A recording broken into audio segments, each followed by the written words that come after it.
Therapy delivery. Oh, thank God it came. Better than your uncle's ambulance. Well, it came cold. I think there's something wrong with me. I'm seeing double. Nah, you're not seeing double. You're just in the head. Oh, thank God. I'm such a big fan! Wait, now I am. Gosh, the gamer cries. There's no passion in the video game industry these days. Unlike back then, all they do now is re-release the same game over and over again. Let's talk. How do we increase our profits? It's called theft. Or, you could just do what you're already doing.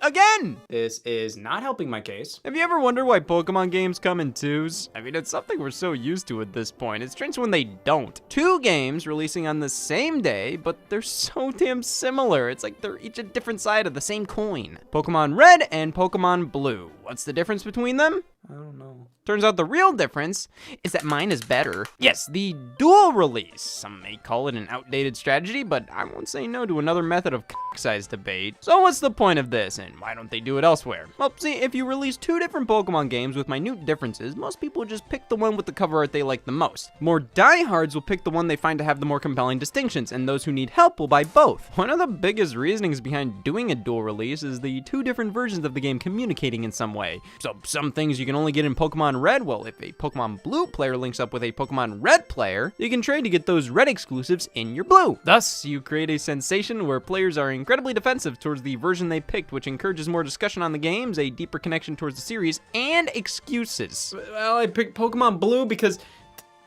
Red is too much for me to handle right now. Pokemon is obviously the most iconic example of this strategy. You may know that, as it's the only example I've given. Not sure if this would have been a great opener. All of the traditional mainline Pokemon titles follow this format, starting with the launch of Pokemon Red and Green in 1996, only in Japan. Yeah, Red and Green. Odd choices for initial colors. Should have gone with Pokemon Orange and Light Pink. Later on, they released Pokemon Blue as an updated third version, which also became a Pokemon staple. Here in North America, we ended up just getting Red and Blue, which those colors are sworn enemies, making those the dual release over here encourage more debate amongst players of what color to get. Especially considering Pokemon was brand new here, the fact that certain elements were exclusive to each version didn't matter nearly as much. Yeah, Mankey's only in Pokemon Red. Thank God I picked Blue. So the entire point of Pokemon is to try and catch them all, get all the Pokemon. That tagline alone f***ed some kids up for life. It's on the box for each version, yet you can't catch them all in either one of these games. The only way is to have a friend with an alternate color, or the easier solution, buy another game. Ooh, don't forget a second Game Boy and Link cable. Believe me, this is what many actually do with every new Pokemon release. It really makes you think. I should re-download Tinder. This was meant to encourage players of Pokemon to interact with each other, like people. Now, did you really need to release the game as two separate but nearly identical versions? Well, let's be fair, that Game Boy Link cable was really only ever utilized in a head-to-head multiplayer sort of deal.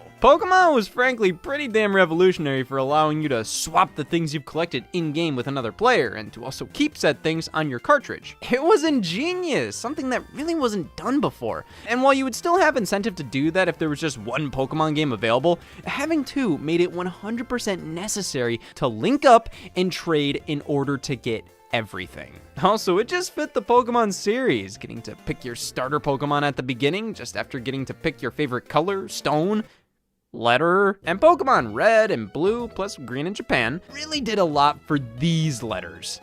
Well, not in that order. Do you ever see when something is popular, others copy it, but they copy the wrong thing? Like, oh, Pokemon just hit it big, and why is that? Two games, colors, Oh, and negligence. so many series have attempted the dual release. I mean, hey, if Pokemon does it, why can't Bomberman? There are laws, you know. Now, Nintendo themselves, they tried applying this format to some of their other franchises, most notably The Legend of Zelda, with the games Oracle of Seasons and Oracle of Ages. Two games released right alongside each other that would connect, though unlike Pokemon, these are both different games. They may be cut from the same cloth and have numerous shared elements, but playing one Oracle game does not mean you played the other. These games fundamentally construct a two-parter, though the order order in which you play them doesn't matter. Beating one gives you a code to enter in the other to continue on and get the full experience. It isn't like how in Pokemon games the only difference is I'm wearing a hat this time. No, this is a very unique and cool take on the dual release format. It doesn't feel like they're trying to piggyback on Pokemon's success, rather put their own spin on having two games released at the same time. It showed that if Nintendo was going to do more dual releases, they weren't just gonna do something like different Pokemon in each game. They were gonna do it with dogs! Nintendogs on the Nintendo DS released in 3 variants at launch, each with different dog breeds to pick from. Which dog did you choose? Squirtle. Turns out Nintendo wanted this to feel like you were picking a dog from the pound, so initially the idea was to have 15 separate versions of Nintendogs for each breed on shelves at once. Thankfully, they narrowed it down to 3, with each variant just having different types of dogs at the start, with all the others from the separate versions unlockable later on, so there's really no need to buy all editions. And yet, here we are! Where? Hell! Nintendogs Best Friends would launch later on, that featured the most popular breeds available at the start, with, just like the others, the rest of them unlockable later, like the Pugs! So it's fundamentally a Nintendogs Greatest Hits that just gets worse as it goes on. I don't like the pugs. Then Nintendogs Dalmatian and Friends release. Same deal as before, for a game with no necessary addition to have 5 versions, this game has 5 versions. And they did it all again with Nintendogs plus Cats on the Nintendo 3DS. Though they launched that with 3 and kept it to that number. I assume Nintendogs on the DS got so many additions due to the sheer popularity of it all, and on the 3DS, not so much. But that didn't stop Nintendo from attempting a multi-version release with another one of their franchises. In 2016, we got Fire Emblem Fates. Plural, 2 games, Fate's Birthright and Fate's Conquest. The gimmick of this game's story is that you're blood related to one family while having being raised by another, and these 2 families are at war with each other, so you have to decide who you fight alongside. A great concept for a story, no doubt, but I feel like they kind of squander that potential by releasing the game in this way. Your choice as to who to fight with is made via purchasing one game over another. Birthright is siding with the family you were born with, Conquest the family that raised you. So you expect me to make this decision without actually playing the game or knowing the characters? Wouldn't it make more sense to just make this a standard Fire Emblem game, and a few hours in, after the story kicks off and you get to know everybody, that's when you have to make your decision? A decision that's supposed to be this impactful moment you personally feel passionate about? A decision that the entire game's concept is based around? And you expect me to make it in a Target? Plus, both games are basically the exact same for the first few chapters until the player character makes their decision on who they side with a few hours in, which just emphasizes to me how this would feel so much better as a decision made in-game rather than in the store. That's not to say there isn't enough content in both Birthright and Conquest to warrant them being separate releases. No, I mean, they're both full games in their own right with different stories and scenarios. But in my opinion, they're only full games in their own right from like a checklist perspective. Like, oh, 30 hours each, unique plot lines, different scenarios, but you don't really get the same experience just playing one side of the story here. So like, yeah, it's not like this isn't a full game's worth of content, but that doesn't mean it isn't 1/3 of a full game at its core. Because there was a 3rd version released. This one was only available as downloadable content, Fire Emblem Fates Revelation, where you try to get both families to work together. And all 3 versions were bundled together on a single Nintendo 3DS cartridge, exclusively in the Fire Emblem Fates Special Edition. Yeah, this pretty much confirmed the split release was done more so for more sales rather than to enhance the experience in any way. I mean, they don't refer to Birthright, Conquest, and Revelation as 3 separate games, rather 3 paths. Hell, the back of the box calls it the complete version of Fire Emblem Fates, so it makes far more sense for everything to just be on one cartridge.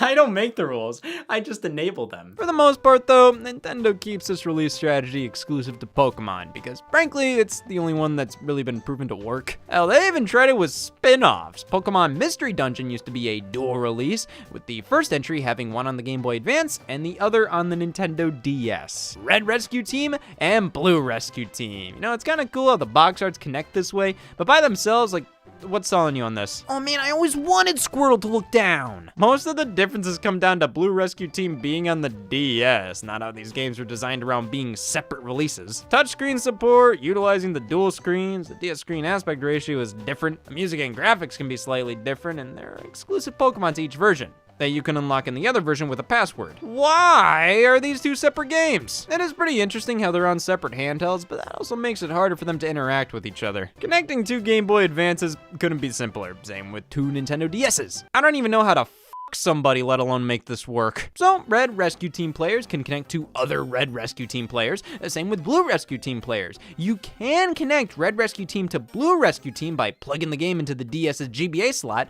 but you can't physically connect the DS game to the GBA game. So if you want to do that, you have to use passwords to trade version-exclusive Pokemon, which you can just look up online. Can't really blame them for the lack of communication between the two games, as being on two different systems will do that to you. But this feels like they were making this game for the Game Boy Advance when, damn it, put it on the DS for a multi-platform release, but decided to be cute and they gave each version a unique twist. They also crucified my productivity for the past 3 minutes. Mystery Dungeon continued to receive dual releases until Gates to Infinity on the 3DS, which was just one standard game. Then when Red and Blue Rescue Team were remade on the Nintendo Switch, they were combined to just be one title, Rescue Team DX. That's what happens with a lot of series. They try this out until eventually giving up and going back to what worked originally. Case in point, Yokai Watch, one of the biggest games on the Nintendo 3DS. It took Japan by storm in ways not seen since Pokemon's debut, which was just the beginning of the comparisons between the two franchises. I mean, both are RPGs, both are about kids collecting and befriending unique monsters, both launched a huge line of merchandise, anime, movies, manga, spin-offs, so really, what's more similarity gonna do? While Yokai Watch was just one game, Yokai Watch 2 released similarly to any other Pokemon game. 2 titles. I can just imagine all the kids on the playground debating, what do you prefer, bony spirits or fleshy souls? Neither! The differences are like any other Pokemon game. Version exclusive yokai in each one, plus they eventually did a third version, much like Pokemon. They used the dual release tactic again for the spin-off Yokai Watch Blasters and Yokai Watch 3, but only in Japan, as when the game was localized, they just released one game. You know, that's probably due to a number of different things. The series was suffering from a decline in popularity alongside the game launching in North America in 2019 on the Nintendo 3DS. That's damn creepy. So like, why put out 2 versions of the same game for a handheld in fundamentally its last year of relevancy in a series that was also fundamentally in its last year of relevancy? I assume Nintendo, who published it outside of Japan, said the same thing and took the third version of the game and just localized that. Yes, third version. As I've already discussed, that's oddly enough a common theme with dual releases. You put out 2 versions at the same time, then sometime later, you put out a third as the definitive release. After Pokemon Red and Blue came Pokemon Yellow, which has a couple gameplay, story, and graphical tweaks, which is what most of these versions consist of. Third versions would often follow each Pokemon game, and then we got Pokemon Black and White. Obviously, the third one's gonna be Pokemon Gray. But then they thought, well, why not make the third version's dual releases themselves? Bam! Pokemon Black 2 and White 2. To be fair, these are full-blown sequels to Black and White, not just better versions of them. So sure, doing this makes sense. But hey, Pokemon X and Y released? Surely there'll be a third version titled Pokemon Z. I mean, no, they made a follow-up to the anime based on Pokemon X and Y titled Pokemon XYZ. Surely this is gonna happen. Don't give your hopes up. Instead, we just got a flat-out new set of Pokemon games 3 years later, Pokemon Sun and Moon. Now, those included special moves you could perform called Z moves. Okay, well, now you're just teasing me. After Sun and Moon, rumors spread about a third version titled Pokemon Stars on the Nintendo Switch. Instead, we got Ultra Sun and Ultra Moon on the 3DS 1 year after Sun and Moon, enhanced with some alterations from the originals, just like most third versions of Pokemon before. It's just now they found a way to turn that third version into a dual release in of itself. I mean, they remade Pokemon Yellow for Nintendo Switch and turned it into Pokemon Let's Go Pikachu and Let's Go Eevee. They turned the third version of a dual release that was meant to be just one game into 2 games. Who knows what else they're capable of? Dual releases are interesting when you analyze them, especially when you realize they mainly only ever worked for Pokemon. Because there's a slew of other games that attempted the same damn thing and they all flopped because what did they do? Exist. Austin Powers, Oh Behave, or Austin Powers, Welcome to My Underground Lair. Oh man, should I breathe or hydrate? These games are fundamentally simulations of each Austin Powers character's computers with a few minigames available within. For the time, some of this can be a bit novel, like how there are video clips from the movies and how a very limited parody of Windows is in your pocket at all times. After you make room. But when it comes down to the gameplay, it's just minigames that are only slightly different across both titles. Like, have you ever dreamed of what the extreme differences would be like between Austin Powers and Dr. Evil playing rock, paper, scissors? I am so sorry. What, Othello? Pac-Man? The only game that's different across both titles is the final one. In Oh Behave, you get a platformer, and in Underground Lair, you get a reskin of another Game Boy Color game by the same developer, Evil Knievel. Looking on the back of the box is 4 of them? They were planning 4 of these games? Who else would they have based them on? This fucking guy? Everything about this feels forced. No. I feel like they only had 3 months to make an Austin Powers game, and they wanted to do a multi-game release at the height of Pokemon's success because as much as I like Machop, I always wished he was Dr. Evil instead. Doing a dual release not only shows the intention by the publisher to just ride the coattails of another game series success without riding the right coattails, but doing a minigame collection like this shows they wanted to make money and fast. You can't tell me this wasn't done because it wasn't the easiest way to get a game out. Case in point, Crash Purple and Spyro Orange for the Game Boy Advance. A crossover between Crash Bandicoot and Spyro, where this is a Crash game with Spyro's main antagonist as the enemy, and this is a Spyro game with Crash's main antagonist as the enemy? And Fungus? Honestly, that's a really cool idea and a great concept and reason behind making this a dual release. So why does this still elicit fear? This is a minigame collection disguised as a platformer. You run and jump around these levels where your goal is to find portals to play the minigames. That's all this damn thing is, just a bunch of random minigames stitched together through basic-ass 2D platforming hub worlds because, guess what? That's easier and quicker to produce than actual platforming levels. So instead of making a legitimately gripping and awesome crossover between 2 legendary franchises that have always been close to each other ever since their debut on the PlayStation, we got games created just to have appealing box art for toddlers. Oh mom, I picked Spyro Orange. Why? Because why did you pick Dad? Bomberman delved into this release strategy with the Bomberman Max games. One you play as Bomberman, the other you play as Max. Who the hell would pick that one? Want to play a Bomberman game? Yeah, on one condition. I don't want to play Bomberman. But the character that dove headfirst into this shtick was Mega Man with the Battle Network series. I mean, the first 2 games here, no problem, standard ass titles. Then starting with Battle Network 3, wow, it's almost like there's 8 games. Close. 9. Like, my lord, this was a lot. Even without the dual releases. 6 games on one console?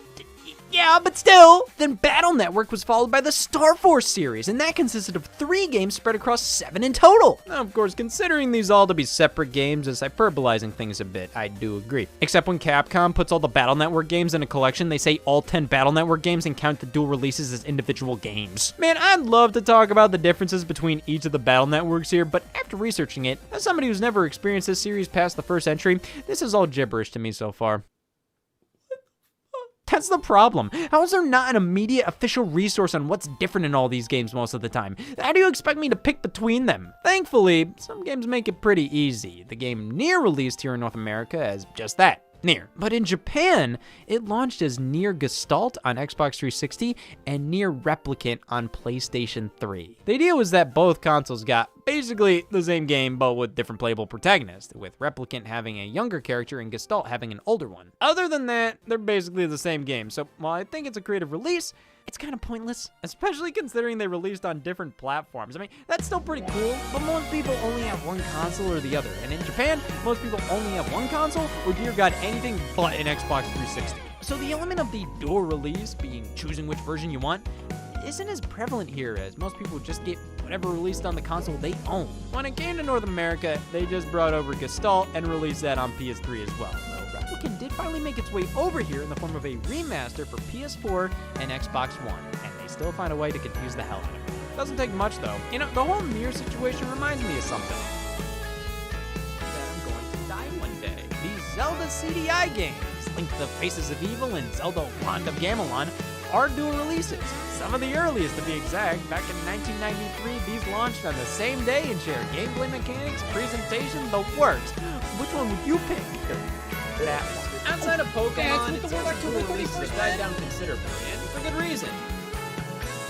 Because why? It's always felt like it was done for marketing and monetary purposes rather than to enhance the gameplay. Because in the end, I feel like most of these launch strategies ended up blowing up in these companies' faces. But hey, we're starting to stray further and further from the traditional Pokemon format because there are so many more forms these games can take. Nah, if this was a robbery, you'd be funny. Can you say hey all Scott here? My therapist never recommended me to do any of this. Why would I waste that? Hey all, Scott here.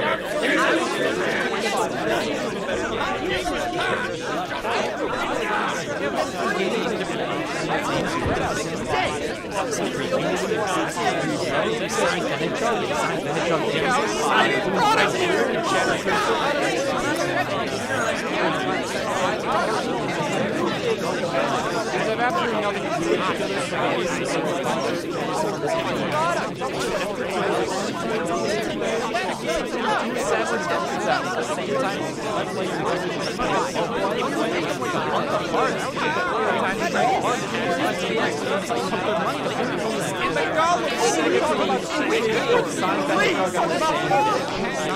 Would always express itself as better than one. It was super completely different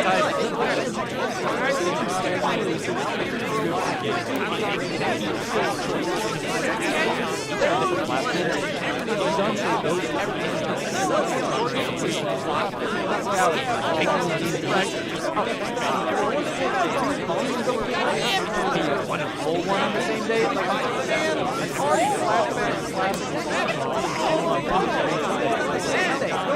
Pride in event. Put everything in one package. Just overcomplicate this stuff.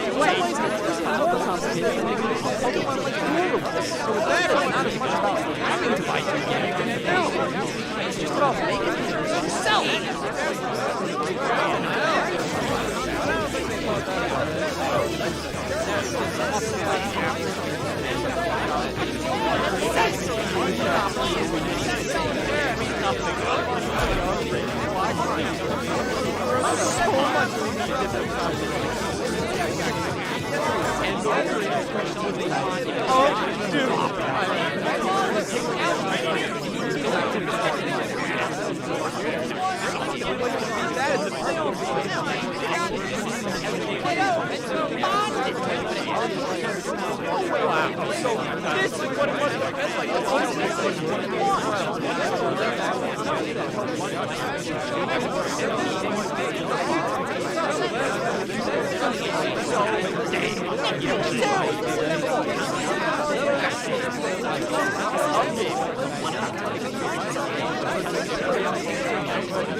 Wow.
Oh my god!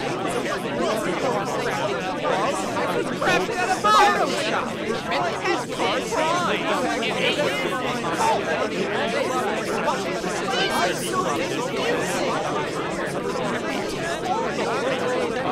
but that isn't the actual release date!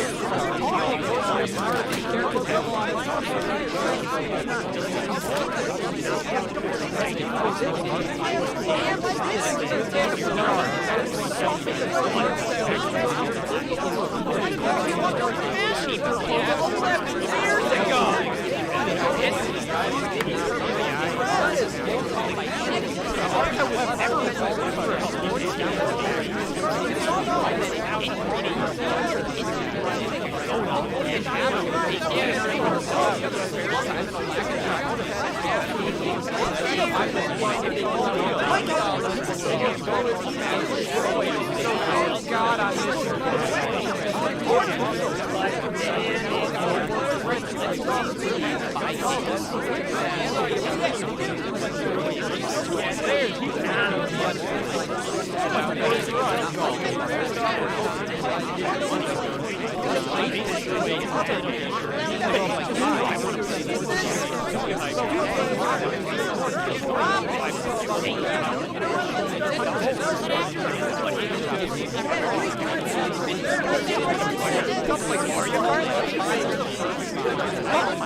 Just tennis.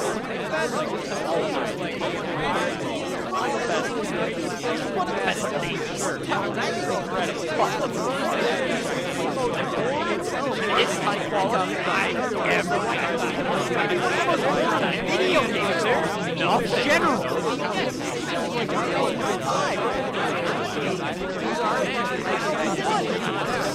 That much better.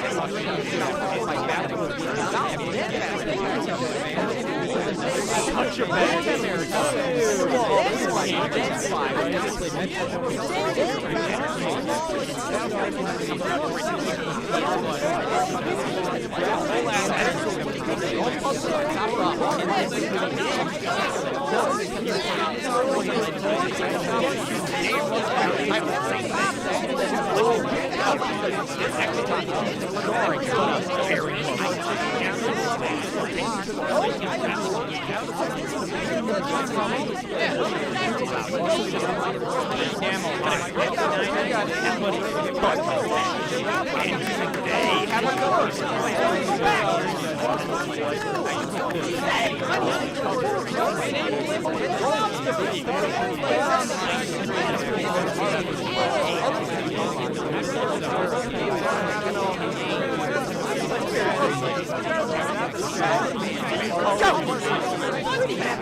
I've ever had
But the game also has to get up and running.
Think about touching anything in the game.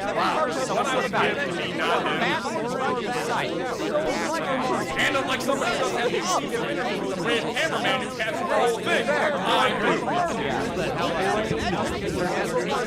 Consider it. Jesus Christ, barely any content. Texas found this battery battery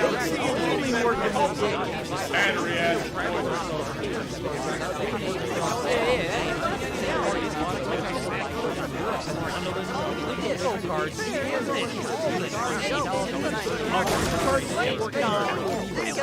No, just forget. Just limit my spacing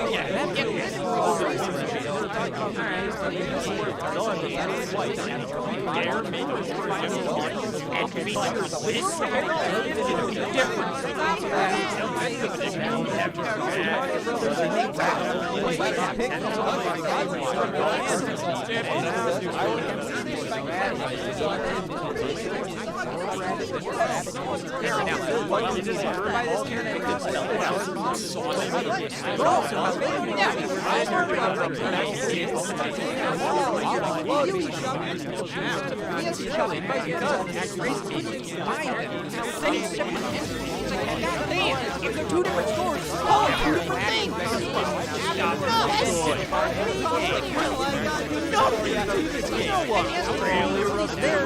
And the 3DS is shipped at the same time. But they hold the same both.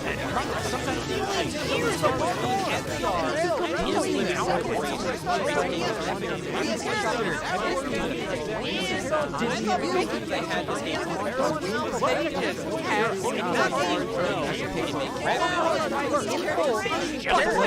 all of that skins appeared on fucking shock.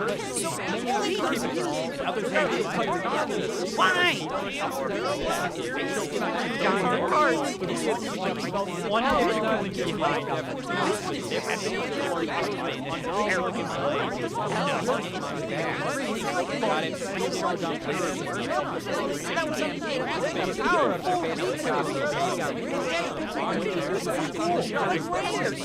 So much flavor here.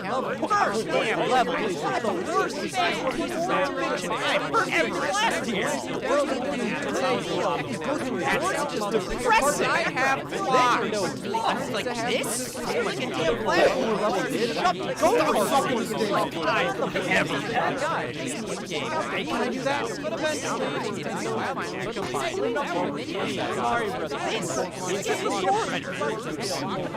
Too much again.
Cute about it. It's more work.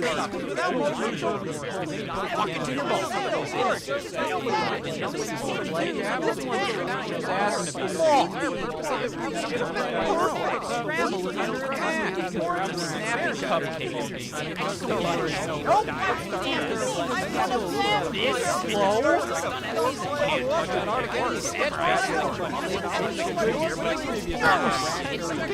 It's in the bees.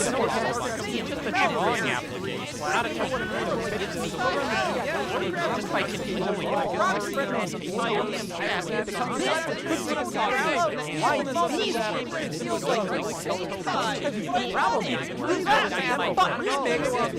It's the bare minimum of what I'd call one. Nintendo released an actual video game on the Nintendo Shop in 2013. None of it would make a difference.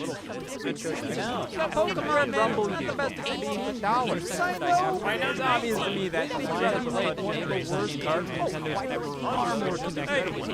And the Red Man's got that. And the next in line of data design era platformers is this. Pokemon Rumble is $18. There are no levels, just battle arenas. Go into a basic ring and fight a bunch of Pokemon. That's the game. This is absolutely miserable. Why it's so expensive? Why it exists to begin with is beyond me. The reasons I can think of would be to rush something Pokemon related too.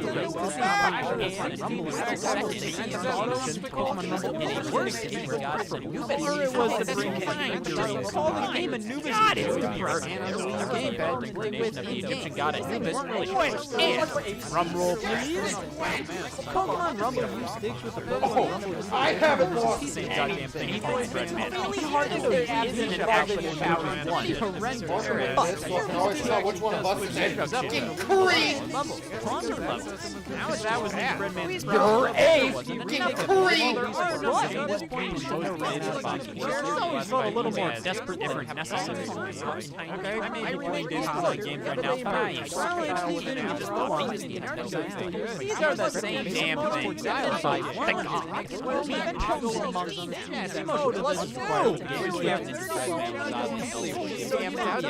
Good. Without better motion control. Have them in trace in Toyland. Now, before we see what it is, baseball,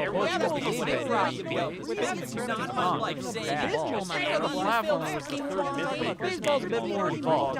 Cartridge game for it. But at least, you know, game data design things that should have made it good. Makers just like Ninja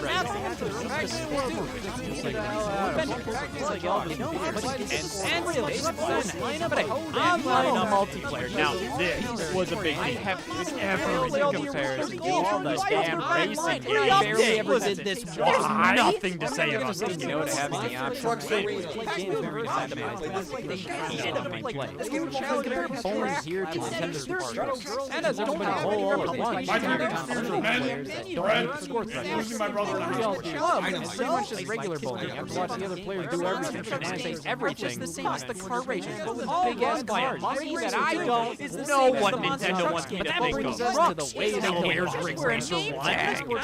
Maybe download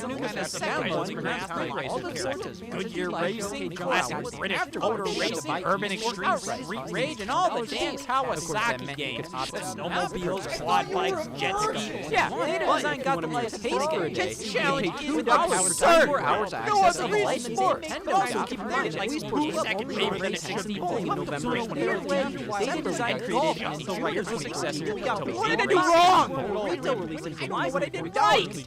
Everything. It's obvious why data design bumped out so many racing games of all time. Obviously, the craziest pricing structure. You take a monster trucks game and a trucks game. Swap the cars and environment and pursue seasons from that. You're distinct was a good game and an No, this breaks everything. Your prize is in the damn title. One of the crazy tax much. $40 overall for a remake of the Wizards like 3 house. One of us remade on with changes. Little Wizards outside of online Ear Race Extreme Metal Race, but still. Without bang Easter egg mini desktop racing right around the holiday. First up, got NES desktop having worse characters than the same day. I lost the music just that little surprise that it's badass. Unfortunately, the characters Smart Series. Basketball, Mario Maker, and WarioWare DIY. And Ice Hockey. No, my ass! I've worked it off! But it's addictive to international football. This is one of the most useless games I've ever experienced. Soccer. This may not have been better, but it would have made more sense. There's no human reason to play NES baseball. It's bad, sure. It's bad, but I really label highlights. They are solid. It makes these games as fun as like this is a weird one. It's like Mario free play positions everything else in the world with the top of possible. It's totally but this element is definitely underplayed. That's not always a great experience. Tinker. But of course, the star of the show is the big man. I have no idea how anybody can control this. Sometimes what the hell am I doing wrong? Not playing crazy mini golf too, obviously. From the original Legend of Zelda, you can't jump. But not only is it wild, but it has a different character. Why would you play this? But other times, just adding up those three. When they hit, they really hit. A lot of the much better than a drop. But when it comes down to it, I remember it. that's what the title much better with our familiar yet. People are still fun. If people weren't still fun, Rex would be senator. Oh, looks like you still have one challenge left. It's not good, but it's its own game. New Year's Eve, that number increased by 0. Dr. Luigi, a new entry, Dr. Mario puzzle here. Barrel Blast? How about Barrel no matter Blast? what? This guy's worse than The year of Luigi, Nintendo's worst financial year. A year-long celebration of Luigi's 30th anniversary. Why not let him die? Wild, of course. Already games day of 2013. Not enough for Soul Calibur 3. Dr. Luigi's a giant year of Luigi Pokemon. Doesn't really matter because all Dr. Luigi is bad. Dr. Mario is NASCAR. You have a giant banner at the top that says Red Legends on becoming a site. I don't want to matter. So much. Or We Dr. finished the Mario game gameplay. Pop in, play the game, pop But my out. aunt, she only played Barrel Blast for one time. The fact that it's the same damn game for WiiWare does. I know I just Online the RX. entire side of the family. I WiiWare game for 10 I love my own personal way of life. I get that I may be against everything this game stands for, but that doesn't mean other people should be chastised for doing what they I love. gotta be honest, this is a most pitiful follow-up to all the Dr. Mario's before. It's literally just Online RX, but in HD. You know what? With the What's wrong with me? Operation L. But the I piece mean, I of personally the love virus it. we shade Follow on you. time I Now spent you have to with deal with Even an if I L-shaped kick barrel Barrel blast Blast, God damn, who gives a shit? It doesn't change the game. If anything, it just makes it easier because you have more pills, you have more chances to clear all the viruses. One of them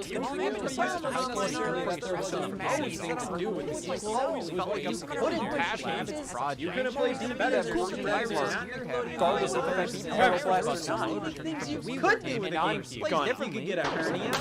Oh, I'm beating this Donkey Kong game without having sex. Because I'm a virgin, damn it! Yeah! Get up!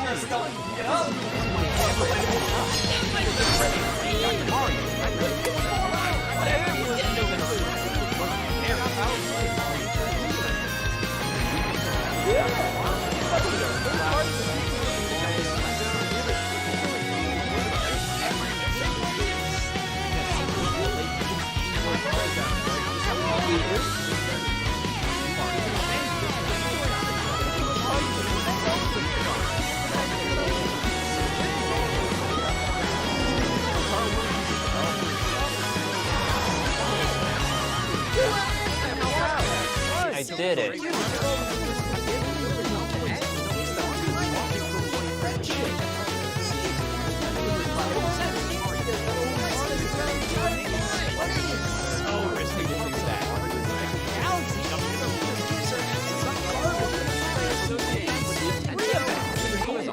One of the most capable of multiple platforms. Nothing! That was completely unacceptable how Nintendo didn't feature Legend of specified aliens required.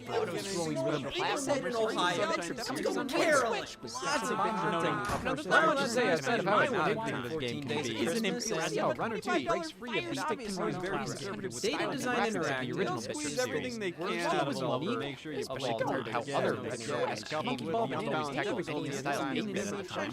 It was for sure limiting. Mario Party series so far with those types of visuals. All that original series was dealing with WiiWare plus any game at the time. On the game, Detroit, all different Red, first on franchise Xbox One was on the platform Wii U. It wasn't Mario. Yearly smart was developed. Though Holiday 2000 fruition, much like WarioWare, get it together. DuckTales on NES by Capcom was only Advance coming back with those very titles. We give up because they were bad. Who can't try anymore? Not only the first, but because of that exact track leaders. It was never re-released. Licensed games are just trickier to do. Just because you know thankfully, we got something even better. Capcom and the developer Way Forward came together to fully remake the game. I can't see why some of that it's like sprites, getting new backgrounds, remakes, things that created some of the most active I barely talked about. My opinion, it takes the iconic original that groundbreaking. Man, I was old. The boss Action fights, Girls they're Racing not like Makers make Super RPG better. this Just same seeing the same damn very game. solid the original, maintaining what made it so Sticks great. with you. Cloudberry Kingdom was Definitely another one multiplayer release published by Ubisoft. one of my It's a 2D favorite platformer with Wait, generated stage design. Calamity Every time you play, I saw auto-generated Nobody talking games. Always have making games again today, just for a little bit. Near the end of their life, they're not title added on the Xbox 360. So much Zelda content involved these days, but it was no mutant mud Zelda, Go once again, and only muds can claim to be that. This release has a bunch of extra levels, and it just envisioned will look like this. And soon after this, other than that, Zelda game and mud. Nintendo Switch. Mini Golf on Nintendo Switch. Hey, spin the bottle, bump these parts. Never mind. Over half a year after the other console got it. Barely losing the TV at all. It's all about huddling around the game pad. I don't blame anybody for not losing the game. Spin the bottle, bump these parts. Graphics. Switch on the Nintendo Switch. Most of the bundles with the parts of the video game portion. Separate background. Years later, that's how you want to already part of the half. Without getting everyone past the magic.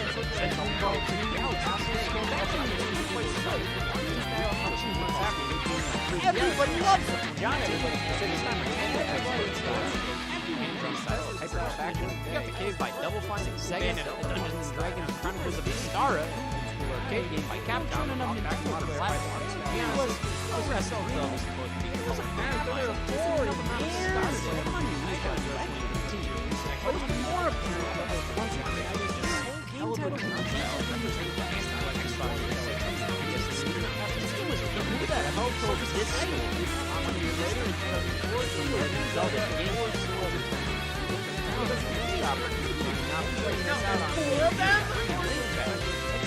other games that Aurora's Guns multiplayer top to Resurrection, Retro City Rampage, which got a damn WiiWare release, but not on the Wii U eShop. So what did the Wii U eShop get? Self-downloaded Metro Zero mission on Wii U in single June. player. They should have killed that game Sooner. Play Nintendo 3DS eShop in 2013 by comparison. You know what? I can play this. Nintendo kicked things off this year with Tokyo Crash Mods. It's just like really necessary. The game is all about being wacky. It's a reskin of the puzzle game Magnetica. Skyward Sword and Ballistic, Puzzle Fight with multiplayer takes place in Tokyo. Nintendo overpricing a bare bones. I've always heard of this game, but I tried it. A lot of guts to make it anything but people use Skyward Sword. I also assumed melanoma was the sleep game hormone. Sploosh! You throw a rock down a well, and it's still better than Pokemon Sword. I actually had this one back in the day. It was pretty cheap in a basic high school-based game. Other companies tried to get the rock down there. This isn't the Nintendo I grew up loving. It's fine enough for what it is. The Tingle Tuner. In 2013, it was all about Harmony. By Game Freak, the Pokemon developer, Harmony is so many more game like Runner 2. It's a rhythm game presented in the context of a platform. Jump and attack at the right time to keep the beat. I loved the receiving Nintendo listen. Character design to Zelda, deal of taking a note was exhilarating. After playing this, you know what sticks out? Not the music. For a rhythm game, this still has some skippable. It's forgettable too. Do that in an afternoon. None of it is bad, but it just feels weird for something like this to not really prioritize the game. So there's some Pokemon music in there, which is nice, and overall the game is still quite good. I love to see Game Freak spread their wings. Why did it take them 5 months? Regardless, but damn Harmony never got a sequel, which is something Dylan's Rolling Western can't say. The last thing I've been saving up since genuinely asked, what do you want me to say? The only other Nintendo published 3DS eShop game of 2013 to discuss is inherently more charming and memorable is Mario and Donkey Kong. Incredible we have these two games on the game so this is an entry in the Mario vs. Donkey Kong series. Who know that? I guess they changed it to Mario and Donkey Kong to signify how this title plays pretty much completely differently compared to their other entries. But you could also say that about Mario vs. Donkey Kong 1 compared to the games that followed. Regardless, that series became this whole stinking heap of nothing. Just the same puzzle platformer ripoff of Lemmings over and over again. This one here is just a ripoff of Pipe Dream, and I am so happy because of it. Your mini toy starts following the directions of the tiles, and you have to place new ones in the correct order to get them to the end. It's not the most original idea, but damn it, it's executed well. The production values are great. I'm really bummed they didn't continue with this idea. They decided to go back to hell where they belong. So we'll get to that in due time. Because while Nintendo's output here was shouldn't be over 13, we got some heavy hitters from the other studios. Problems still add to Capcom on voice control being right dual destined. Yeah, unfortunately, this was an eShop exclusive. With that being said, I personally never had Japan problems, but nowhere else. It's a shame because this is a Zelda holistic evolution of the Ace Attorney's linear that brings the iconic pixel art into another form of video game. Nintendo forward some Zelda games on a design really enough. This is the first game in the series rated M, just for a bit more blood on screen than usual. It's like bonuses, like a Wind Waker certainly is possible. And in the end, being an eShop exclusive in the form not as difficult to buy if you're too young compared to the store. Who cares if it's introduced the Swift Sale items to make the book sections faster? Twilight Princess Peach rapid boost on Game Boy first of the Skyward Kagura games, the Game Boy Shop exclusive here in North America. This is it! The greatest thing ever invented that didn't want this. The Big Cross player made virtually finally here. Game Boy, Game Boy Color, I love Big Cross. I mean, this is fun as you own one of these, you're good. Gunman Clive was a cheap little Mega Man-like game, streamlined similar to many eShop games out games. If this wasn't cheap on a handheld without dialogue and the releasing for it all the time, it wouldn't stand out. Not to say it's a bad game, not at all. I just remember this being labeled as one of the 3DS eShop games. It's just fine, okay? And it was EX was an updated version of a 3DS game that launched physically in 2011, so the enhanced version was strangely difficult. Bugs versus tanks. Which side are you on? I know I played the military in the game, but definitive version, we got literally greenlit this one. Of auto-save monsters to dovetail, definitely quite a lot better. Auto-saving and controlling the camera like stealing sort of anti-genuine and frame rate has gone from 30 battling mechanics to Jet Rocket 2 was similar to a WiiWare game. I like using them damn, it's a more than basic 2D, 3D platformer hybrid. They stink! Yeah, like it or not, pushing the boundaries there. They're on the face eShop with another, they play games for Joy-Con. You can also my mother's face. This isn't nearly as cool. However, a big standout on the 3DS eShop was my favorite part of the game. You tried to buy the games off that camera card and now have those from earlier. Playing with buttons, you have to hold down the shoulder button to move the camera. Pumped out. It's a nuisance. So many more titles. Most of these were even then better than ever. It's just the fact that Sega put out considerably more games than Nintendo, yet constantly more features than the Nintendo 3DS classics ever when using it. It just makes me ask, why the hell did it do Urban Champions? But to wrap up 2013, it's easily one of the eShop games of the year. Motion controls the theme of a Zelda game, so this kind of came out of nowhere. Most people didn't even know this was a follow-up to a DSiWare game. This was Tower Defense Control. I have no idea this I must buy. So many damn menu made me think otherwise. Start publishing M-rated games. Buttons for items and off sections. Come on, I was giving away 3DSs! It wasn't like I was putting straight up poison and candy. Yes, I just think you were just better motion. Mario Party 7, 2006 was known as. The button controls may be lackluster. Wait, Mario Party became what if I can help you guys out with this franchise. case? I'll need some time, but I can figure out who the Nintendo eShop killer is. So many reviewers hated their traces. Tell me controlling the lock 2014 can be considered a year of many things. I said swordplay. Madden a 9.5. World, and the lack of anything else options. Yeah, looking back at the Wii U's life, it does feel like 2013 was the last year Nintendo may remember game consistently. 2014 and 2015 may have had some big releases, but the energy around the console did not introduce the microphone for 6 and 7. Something that may have contributed to that was the Nintendo's whole day and night mechanics. But the games that really good in its own right. Console titles are really doing new one. 2014, we really only got 2 original games from Nintendo themselves, starting off with NES Remix 2. Yeah, they wasted no time creating a follow-up to the original Mario Party on future pieces of Nintendo hardware because after the first was good! It's not the best. So NES Remix 2 was first shown in February and then launched in April. I feel like that kind of deflated the excitement for Revolution Mario Mix. The NES Remix Mario Party type of game, you can hype up. It was designed with the Wii fully in mind. This one was definitely quite a bit more interesting considering the game resolution never really linear video games. Nintendo fans spread Mario Brothers 2, 3, Zelda 2, Metroid, Kid Icarus, Kirby's Adventure, Dr. Mario, series hiatus games on the NES, all featured in NES Remix 2. That alone makes this entry far better than the first. I'm of the opinion that the simpler entry, because worse games featured in NES Remix was better with this challenge format. Very least, the design itself benefited from being here. Yet Mario Brothers controls like ass, but without countering 10-second challenges because to create fun and rewarding. Most of the flaws with these games get on my nerves in NES Remix. More like Quicker got DDR. These older titles didn't stop simple. May not be the best sells fairly quickly, so being playable in this way makes it 46 on the PlayStation these titles on modern consoles. What's next on the docket this month? The games all have more depth and are more complicated, and thus they are far better. You had a double-edged sword because, well, yes, the games here are great. Here's my issue with just rather play the actual games themselves. You can't tell me you had that problem with the first game. So it kind of makes them more filler challenges like asshole people and gameplay. Watch the demo. That's slow. Irritating. NES Remix 2 does have a slightly smaller number of challenges than the first game did. They'll include this? I'm talking about that. What do you know about Wario? That's not really why Wario is the first home console platform. Especially the microtransactions are horrible. Like Wario, bitch. It's about microtransactions and that game moment of the ways to get always cash. I got a ton more wacky ideas that feel like legitimate remixes rather than Photoshop. Mario. They also included Super Luigi's third platform from the Super Mario Bros. Game, but later in this thing,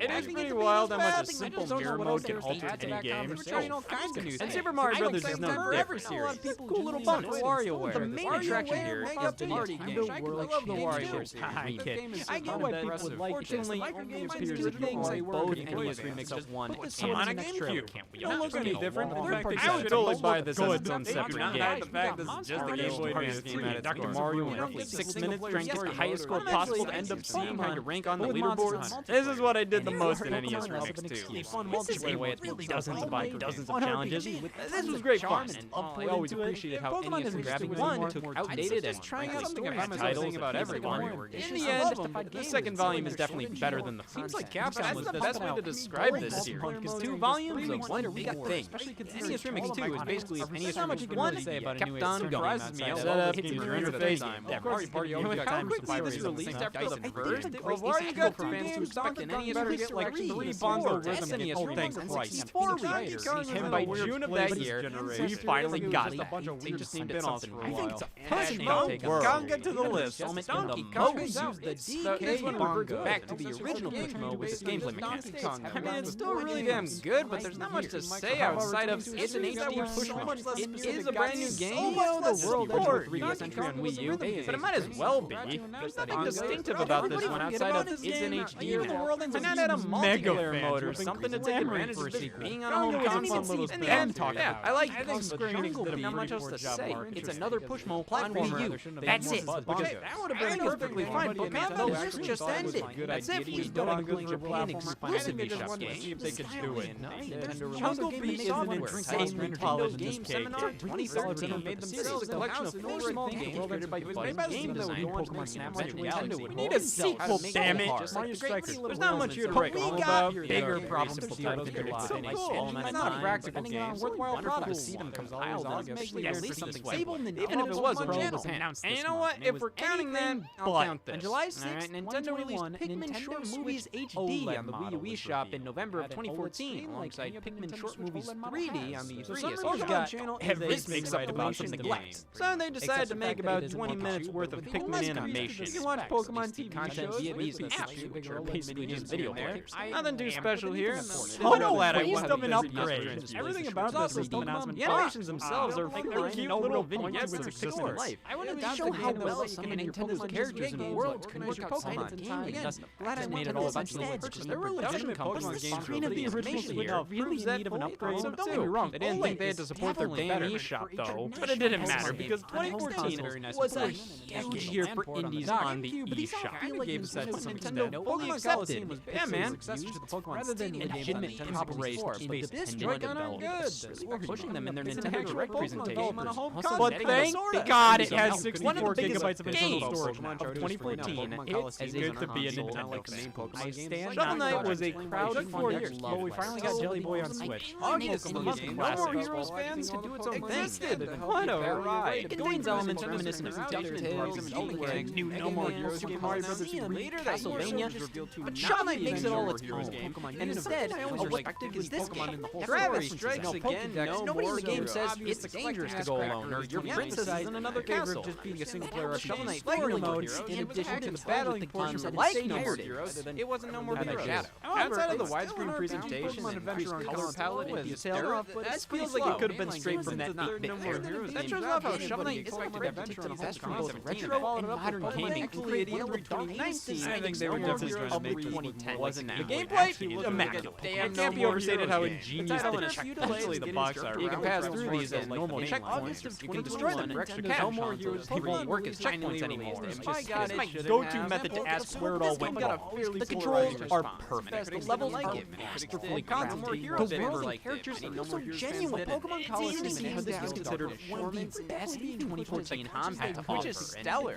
Absolutely what No More Heroes does best. Every year. The 3DS version is incredible. Smooth and Addicting. addicting. Everything looks The best on that part about tiny the display Italian War, and playing the part of game on home take console, the having it in its entirety on the 3DS, that being how the game is cool. cool. Another Shovel No Knight More later Heroes on game becomes series of almost Nintendo. one mascot for any home console version of development, making That really zero is practically nothing your way games. after No More Heroes Even Smash Smash Bros. Bros. Because The game went on to receive physical special release releases in in 2015 2015, and and brings brings elements from elements very from traditional like all to through the the developers developers promise promise a a world world full of great characters, characters, diversified diversified games, games, adapted to release outside Japan. game. Welcome back! 5 years. What for me to have anything to say about Fire Emblem Path Shovel Knight on Wii U and 3DS receiving it last major update with a brand new single-player campaign and multiplayer always side mode. I honestly think it's unfair to compare this to how other crowdfunded indie games released because it takes everything out of the park. Back during the Kickstarter, I doubt anybody expected more unique campaigns and Smash Brothers mode with all these characters when they promised them a stretch awesome playable boss night, battle mode. All these were ever meant to be, and I assumed they were just going to be small little bonus side things. But developer Yacht Club Games did the unthinkable.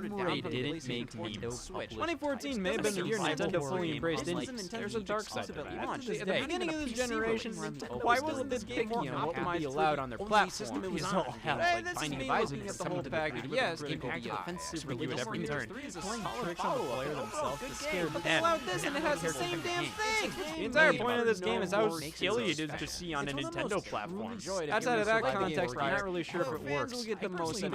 I wasn't a joke, it just didn't flush the toilet! Meme Run is an auto-runner. I mean, why would you want a game that lies and tells you your save data is style-wise? You're going out of your way to upset internet. I mean, it was just the developer stated the game to tell Nintendo's average game for multiple times. I don't know. I feel like the makers of 2021 didn't back not play by the rules. Yo, I punched a fucking baby in the face. They just let me do it. It's about one of the biggest names on the Wii U eShop this year was Welcome return to a cult classic. We'll get to Arkham Origins Blackgate Deluxe Edition is such a cool 3DS and Vita game. Oh, The Batman though. Arkham series got a lot of support on this presentation. platform. Interesting. Skylanders and Just Dance.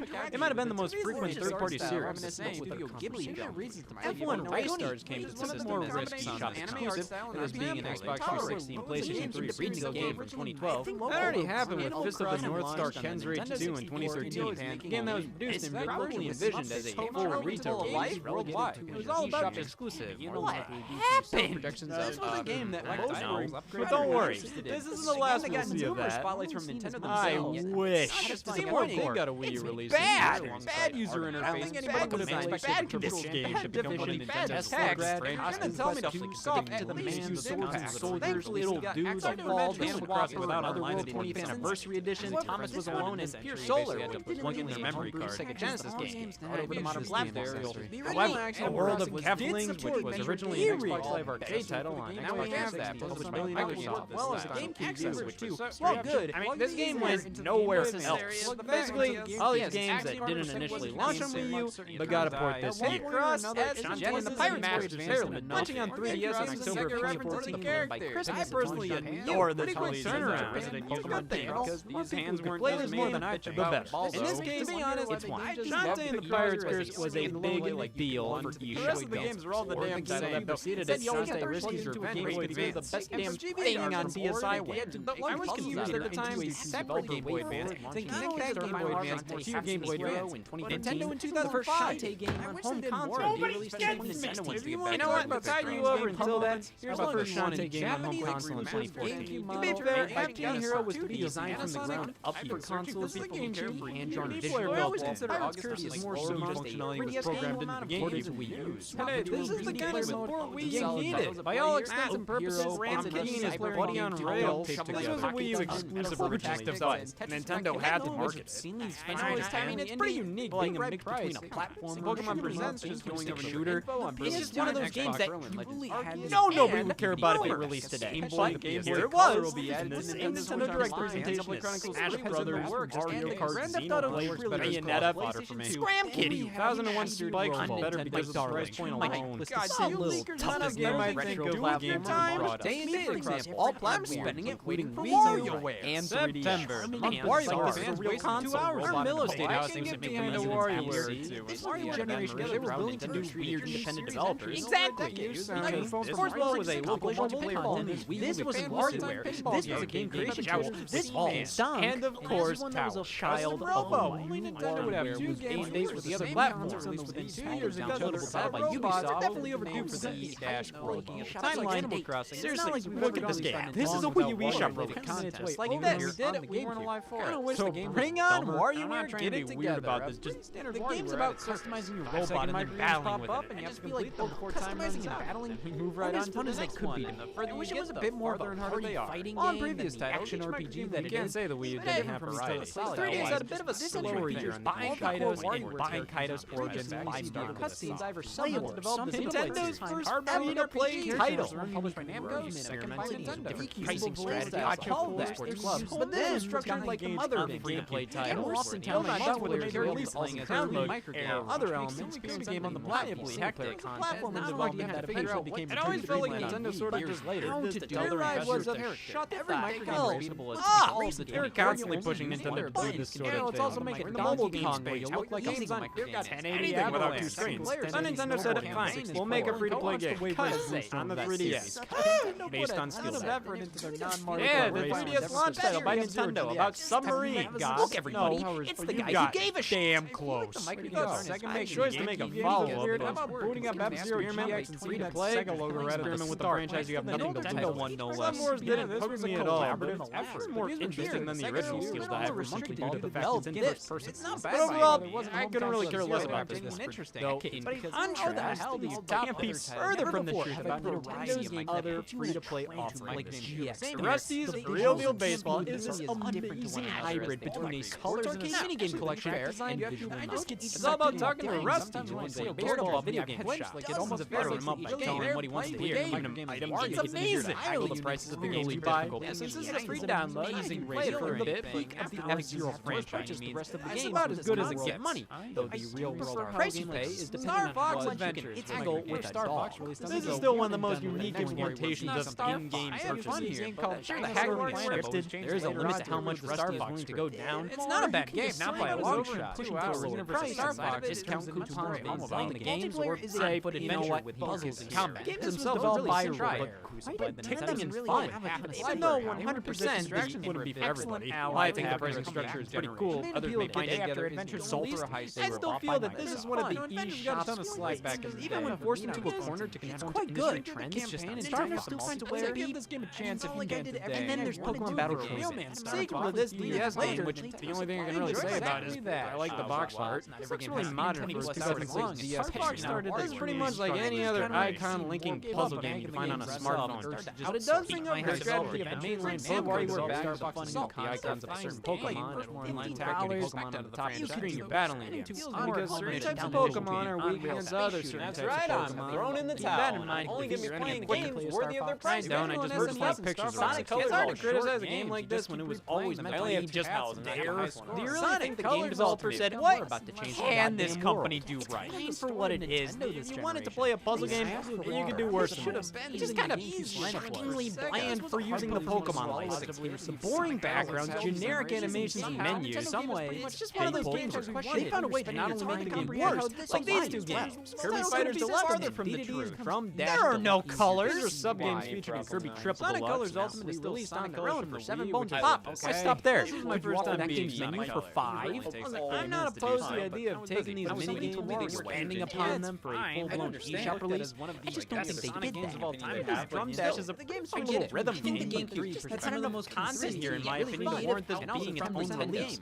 I beat the whole thing in under an hour, and sure, you may want to go back and get high scores, but I don't. Kirby Fighters Deluxe is a similar story, though I feel this works better as a standalone thing. I just want to cheap like they were made on 3DS. But these reek of what Nintendo used to do on DSiWare. Chop DS games up and offer them as smaller downloadable titles. I see the strategy and a bit of the appeal back then, but it was nice to have these slices of games always available on your system. When you straight up are offering retail games on the eShop to download, this whole thing is starting to fall apart. But here comes Chibi Robo Photo Finder to save the day.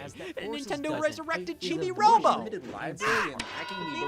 Chibi Robo is back! Hiatus lasting a few years.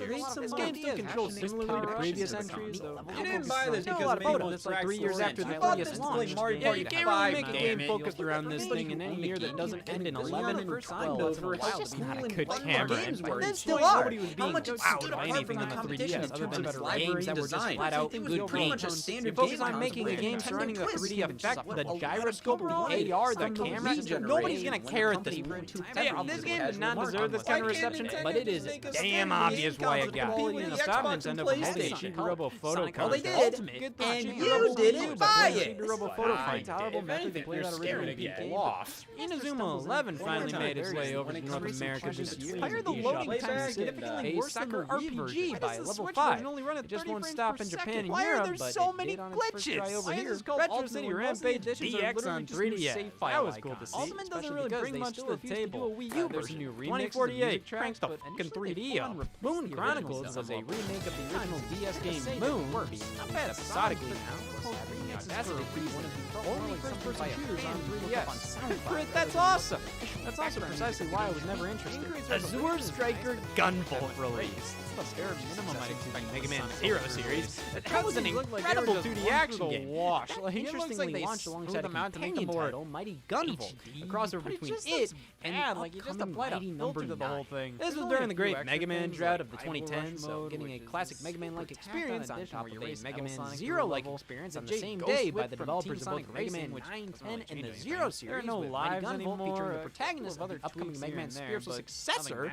Nothing at all deserving of the subtitle. Dave and Zero Drifter were nice little indie releases, numerous glitches at launch. It was a bit of a softer year for 3DS. Crashes that would then Wii U their save file. Some people and with Epic Dumpster Bear releasing soon, it better pick up the pace. I love all Mario vs. Donkey Kong Tipping Stars games that released in 2015. I'm not trying to take away releasing on both Wii U and 3DS at the same time. This was Nintendo's answer to Sony's cross-buy initiative. Finally, I can get a game on Wii U and I'll get it for 3DS as well, free of charge. Oh man, they were so nice. When I took the moldy bread, they gave me the puddle of vomit for free. Listen, the Mario vs. Donkey Kong games are all completely edible. They work, they'll fill you up, but man, like, I don't want lasagna again. Tipping Stars is the exact same damn game as Mario vs. Donkey Kong 2, March of the Minis, Mario vs. Donkey Kong Minis, March again, Mario vs. Donkey Kong Miniland Mayhem, except now, but no, they had to make this a bigger deal by advertising. The core gimmick of this game is how digital deluxe campaign of levels to play through. You can create and share your own online, which has been in all the other Mario vs. Donkey Kong games, but this one you can tip the creators stars. God damn, somebody name a game after that. These games are interesting to talk about, considering I'm not really sure how much here you can truly criticize outside of its existence as a whole. Like, these are fine, well-designed little puzzle platformers, but when you make like 9 of them, and they're all so damn similar, you don't see a genuine evolution take place, and when you finally make something worth a damn, you fucking relapse. And this is $10 more than Minis on the Move. I get you receive both the 3DS and Wii U games, but if that was factored into the price point, that's not receiving the other version for free. They're just charging you for 2 games. And they're